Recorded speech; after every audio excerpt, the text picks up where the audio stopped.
Maryland men's basketball is a team on the rise under second-year coach Mark Turgeon. The program's history entails lots of peaks and valleys, the pinnacle, of course, being the '02 National Championship. But I personally recall a time when things were not so great. In fact, I watched it unfold as a student-athlete here at Maryland, as did Walt Williams, who was on the basketball team when crushing NCAA sanctions were handed down. Williams faced an agonizing decision: transfer schools or stay and rebuild under new coach Gary Williams. There are only a few players in Maryland's basketball annals recognizable with one word: Juan, Lenny, Gravis, Buck, Albert, and the Wizard. It meant a lot in College Park that a top local talent committed to the Terrapins. Walt Williams played at nearby Crossland High School and came to campus hoping to become one of the all-time greats. I really wanted to be close to my family. I wanted my mom and dad and sisters and aunts and uncles, friends to be able to come and see me play as well as watch on TV. And also, I wanted to be Len Bias. You know, I had an overwhelming sense of wanting to be him. He was an idol of mine, and you know, I felt like the only place that I could be him was here at Maryland. What a play by Bias! Holy cow! Walt Williams' legacy is important not just for his scoring wizardry, but for a much more important trait: his loyalty. Me coming in coaching in 1989, Walt was going to his sophomore year. And after that year, we received sanctions from the NCAA, and so that meant any player on the team could have transferred to any school in the country and played right away without sitting out. When I was confronted with that decision, it was about loyalty to the university. That's the way I was raised. I was raised with family values. By him staying here, I think everybody focused on, if he's staying, it must be okay and it's in good hands, and let people know it's gonna be okay. In Williams' senior season, he received national accolades. The Wizard was crowned second-team All-American after setting single-season marks that still stand today in College Park for points, scoring average, and consecutive games with 30 or more points. It's a remarkable feeling that you know, you're zoned in, and it doesn't matter what the defense does. There's no way they can stop you.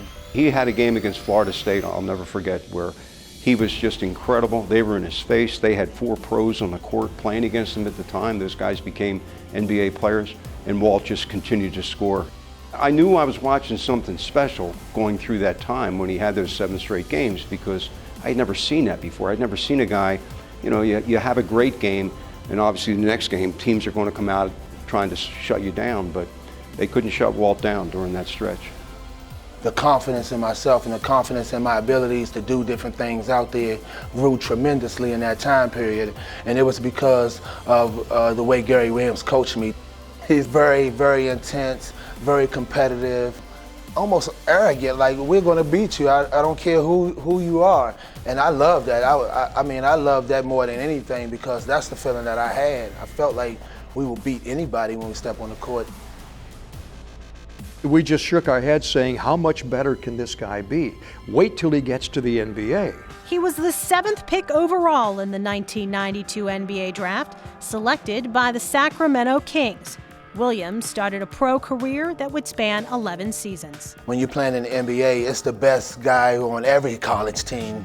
And so now you had to prove yourself against the best. He had a great career, a long career. But the best part of his career was Walt was planning during that time for his future after basketball, which it's hard to see sometimes when you're an NBA player. These days, Williams is able to merge his insight with his personality in a brand new role. The Wizards become a valuable member of the broadcast team for the Terrapin Sports Radio Network. It's been great, you know, working with such greatness in Johnny Holiday and Chris Nocky. Learned so much. Quite frankly, it's just, I'm out there watching basketball, and then I get to talk about it. And as a player, this is the type of game you like to play in, where the referee's not calling too many fouls. He brings that insight of having been there and done that to every phase of the game. So when he goes inside that huddle, when Coach Turgeon calls a timeout, he comes back, he knows exactly what the coach is talking about because he's been in a situation like that.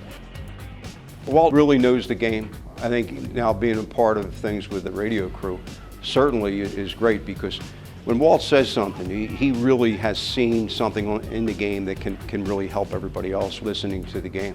I think Gary opening up and saying, yeah, you come on our huddle, you talk to me at the end of the first half, and not a lot of people have a chance to do that with Gary. And Mark Turgeon has continued the same thing. Are you happy with the execution on the offensive end? No, we turned it over way too much early. We were too hyped up for the game.